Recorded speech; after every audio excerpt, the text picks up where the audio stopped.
On a interrogé Gilles Delafont, il est spécialiste des questions internationales pour comprendre les grands enjeux. Il va également nous expliquer sur quoi l'élection devrait se jouer. Cette élection américaine est effectivement l'une des plus disputées de l'histoire des États-Unis et elle va s'articuler autour de trois thématiques. La première thématique, c'est l'économie qui va bien, mais curieusement qui est perçue comme n'allant pas si bien. Kamala Harris n'a pas su vendre le bilan économique de Joe Biden et ce thème de l'économie pourrait profiter à Donald Trump.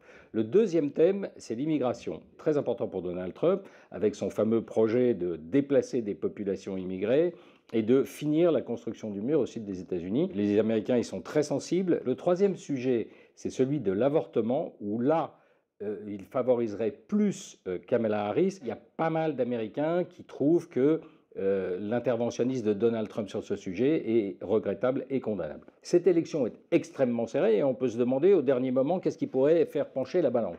Eh bien, à mon avis, ça n'est pas un électeur qui changerait d'avis, parce que les avis sont extrêmement tranchés. Ce qui va faire la différence, ce sera la mobilisation. C'est-à-dire, si vous êtes un électeur de Trump ou un électeur de Kamala, vous pouvez l'affirmer, mais est-ce que vous allez vous déplacer pour aller voter? C'est sur la mobilisation que va se faire la différence, c'est la capacité à chaque camp à mobiliser les gens, à faire du démarchage à domicile pour qu'ils aillent effectivement voter. C'est du point de vue européen que les enjeux sont les plus importants. Trump n'en fait pas mystère, il n'aime pas l'Europe.